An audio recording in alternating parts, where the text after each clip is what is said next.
Welcome to News for the Food Lover. My name is Dane Richards. I'm the publisher and chief judge at News for the Food Lover, and I've got the pleasure today of having Brian Steele and Jeremy Rowland with me. It's always good to catch up with these gentlemen, and with COVID, it's prevented that over the last year, but now things have eased up. We thought it's a great opportunity to talk about things that are happening in the food world, how COVID's affected the landscape, and talk about the art and craft of food criticism. We talked earlier about bloggers and social media and how different people, and a lot of the TV shows too have actually inspired people to get into writing about reviews and TripAdvisor and different companies where you can actually just put comments after you.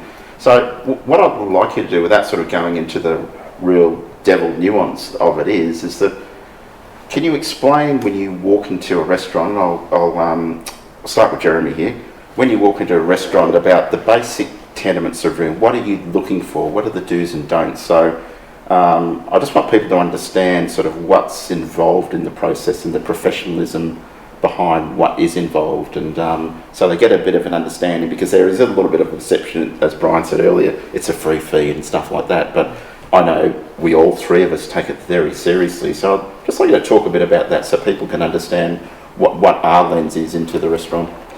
Well, we're looking at a whole experience, not just a meal. As Brian says, it's largely about the food, but the whole experience includes the booking system as well. Whether or not, if you ring up and talk to them, did you have to spend 10 minutes on the phone? Did they ring you back? All those sort of things. When you walk into the restaurant, you expect to be acknowledged too.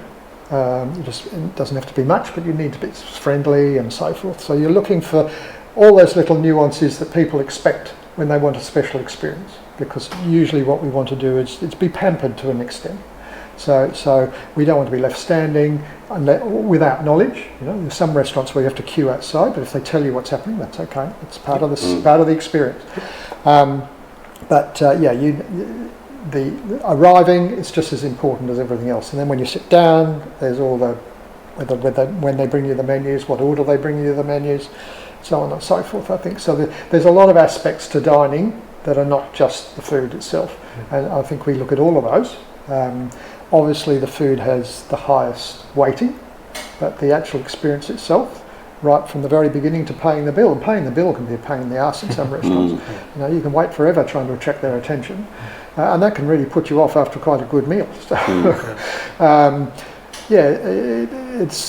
it'll be different for each experience, but what you are doing is looking at the total experience. So it's you're not just going to sit down, order something and then critique. You're critiquing from the moment you've started the journey into that restaurant. Yeah. It's all part of that customer journey process, and all the different touch points through the process.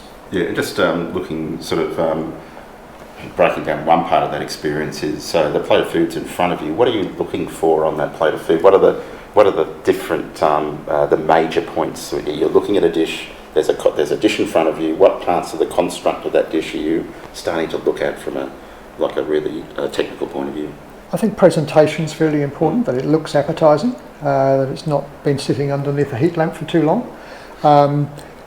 One thing I find today is a lot of menus don't tell you a lot about the food, so you have an expectation of what's coming. You've been told it's a scallop with hummus and lettuce, you know nothing else. Yeah. When it arrives, does it meet your expectation? And if it doesn't meet what you thought, could it meet the expectation of the menu? Because other people might see it slightly differently. And then you're looking for all the different elements as to whether they are cooked properly. And that can vary from person to person. Obviously, some people like well done steak, some people like medium rare, whatever else, but you've got to make a decision on some of that. So it's a mixture of balance, presentation, and meeting expectations from a visual point of view, and then you would start tasting it and making sure that there's balance in the flavours, and as you say, whether it's been seasoned properly and so forth. So again, it varies from place to place. There's a tendency today for a lot less on the plate. There's one very good restaurant in Brisbane where when you order a steak, that's all you get on the plate. And people sort of look at it and think, and then you're supposed to have ordered your vegetables and the sauce separately. They usually tell you that, but it's different. Brian? So, I mean, if we go from walking in to, again, talking about what's on the plate, I mean, I'm looking at the nuance behind just, what's there, because we have a bit of a deeper understanding of, or an understanding of what could go wrong, or what might be going wrong, or where there'd be lack of training. So, from the booking system all the way through, I tend to look for evidence of care across everything, from care of the staff, training the staff, so they understand. So, for example, I dine alone a lot. So if I walk into a restaurant on my own, then what the well-trained staff will be going, someone on their own. Time works differently for this person. So if I'm taken to the table and sat down, I kind of need a menu, I need some water, and I need to be able to order my drink as soon as possible. Because if I'm sitting here on my own, time isn't, 5 minutes feels like 30 minutes. Yeah.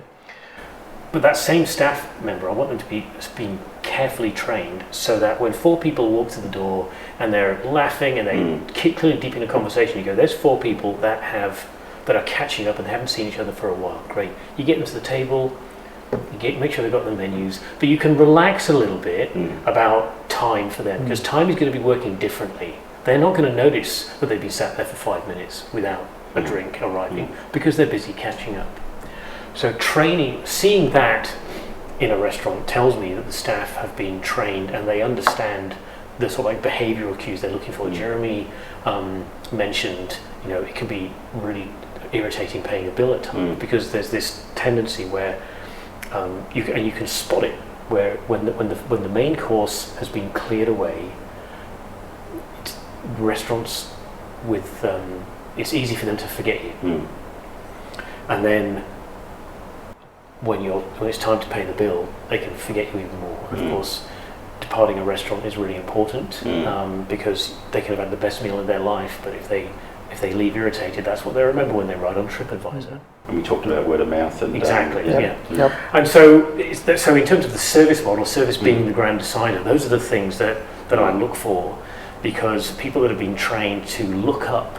When you put a plate down, look around the restaurant, try and make eye contact with everybody, because if you can, you see that person going, and you see it immediately. So all wait staff should be trained in understanding the basics of non-verbal communication. And when you see that, it means that the restaurant has taken the time to apply as much rigour to the training of the staff as they have as much care in the preparation of the food. If there's a mismatch of passion back of house and front of house, that's always an alarm bell.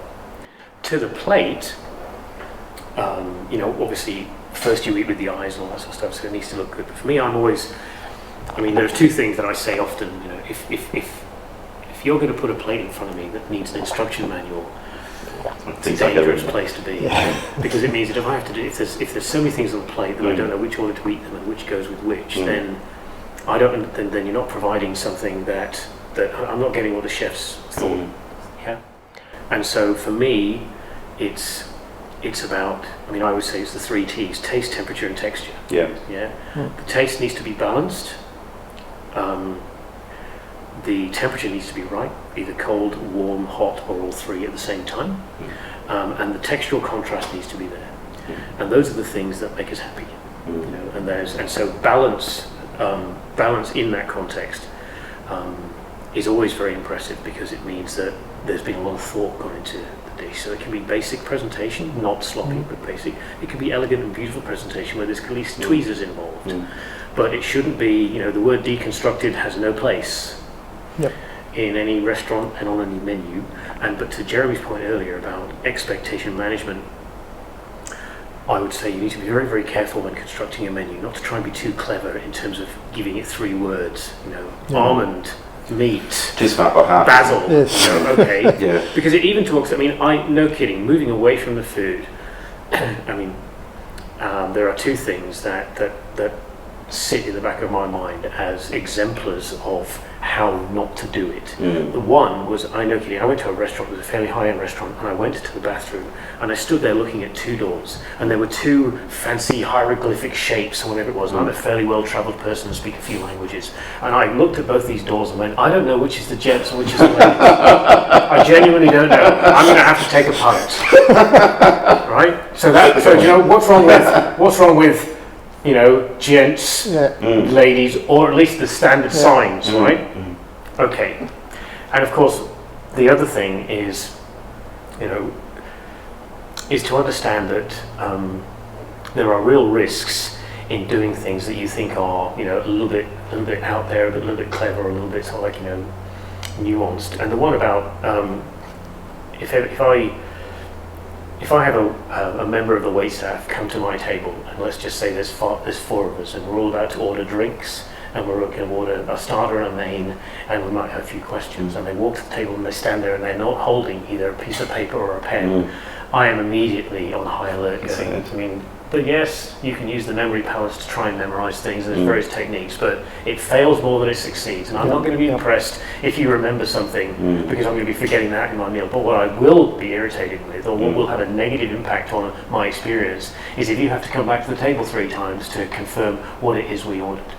So, if, you know, I've done training for restaurants in the past, and I've said, like, you know, I would never allow a member of staff to walk to a table without writing things down. Come up with abbreviations. Yeah. Come up with codes. I don't care. But try to remember, it's all risk and no reward. Things like that. You raised another point earlier about the ancillary parts of the restaurant, so the toilets, going to the toilets, etc.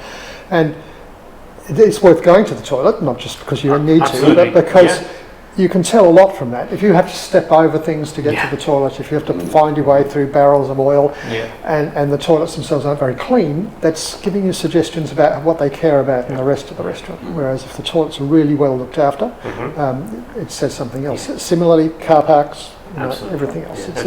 Attention to detail is really, really important in this business. In fact, one of the, I can't remember who it was, one of a very wise former restaurant critic and experienced food journalist, I interviewed her for my thesis, I can't remember her name anyway, but she told me that one of the first things she does, she walked into a restaurant and sat down, and she looked like this.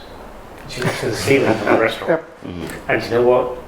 The number of times that is your first indicator of what's coming next is looking at the ceiling. And it sounds really obscure, but give it a try. Yep.